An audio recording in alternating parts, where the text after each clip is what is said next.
Bonjour à toutes et à tous, c'est RK. Aujourd'hui, nous nous retrouvons dans la 48e partie du cours sur les espaces topologiques.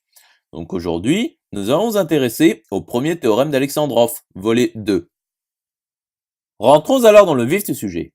Donc, considérons F l'application de ET dans le singleton 0 croix E, T ind du singleton 0 croix E, la somme pour des LI pour I appartenant à 0, 1, S, qui est associé à X, 0X. Donc, montrons dans ce volet que F est un homomorphisme de ET dans le singleton 0 croix E, T ind du singleton 0 croix E, somme des LI pour I appartenant à 0, 1, S. Donc, F est clairement bijective en considérant G l'application qui est associée à U appartenant au singleton 0 croix E X, avec U qui est égal à 0X, et en remarquant que G est la bijection réciproque de F. Poursuivons l'étude. Donc, soit O appartenant à T1 du singleton 0 croix E, somme des LI pour I appartenant à 0,1, S quelconque.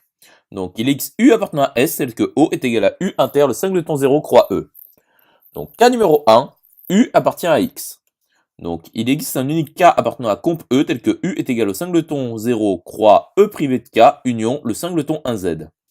Donc, O est égal à U inter le singleton 0 croix E qui est égal au singleton 0 croix E privé de K union le singleton 1Z, le tout inter le singleton 0 croix E. Ce qui est égal au singleton 0 croix E privé de K qui appartient à Y car K est égal à son adhérence et donc E privé de K appartient à T. Donc, O appartient à Y. Voyons alors le cas numéro 2, lorsque U appartient à Y. Donc, il existe V appartenant à T tel que U est égal au singleton 0 croix V. Donc, O est égal à U inter le singleton 0 croix E, qui est égal au singleton 0 croix V inter le singleton 0 croix E. Ce qui est égal au singleton 0 croix V qui appartient à Y. Donc, O appartient à Y. Montrons alors que l'image réciproque de O par F appartient à T. Donc, l'image réciproque de O par F est égale à l'ensemble de X appartenant à E, tel que 0x appartient à O. Or, il existe W appartenant à T tel que O est égal au singleton 0 croix W. Continuons la démonstration. Donc, montrons donc que W est égal à l'image réciproque de O par F. Donc, voyons l'inclusion directe. Donc, soit X appartenant à l'image réciproque de O par F quelconque. Donc, F de X appartient à O qui est égal au singleton 0 croix W. Et donc, 0x appartient au singleton 0 croix W. Par conséquent, X appartient à W. Inclusion acquise. Voyons alors l'inclusion réciproque. Donc, soit X appartient à W quelconque.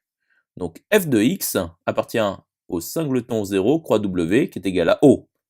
Et donc, X appartient à l'image réciproque de O par F. Par conséquent, W est égal à l'image réciproque de O par F. Et donc, l'image réciproque de O par F appartient à T. Donc, F est une application continue de ET dans 0 croix E, T ind du singleton 0 croix E, somme des LI pour I appartenant à 0, 1, S. Poursuivons la démonstration. Donc, soit W appartenant à T quelconque. Donc, F de W est égal au singleton 0 croix W qui appartient à Y qui est inclus dans S. Donc, F est bien un homomorphisme de ET dans le singleton 0 croix E, T ind du singleton 0 croix E, somme des LI pour I appartenant à 0, 1, S. Conclusion établie. J'espère que cette vidéo vous aura plu et vous sera utile. Nous nous retrouvons dans la 49e partie.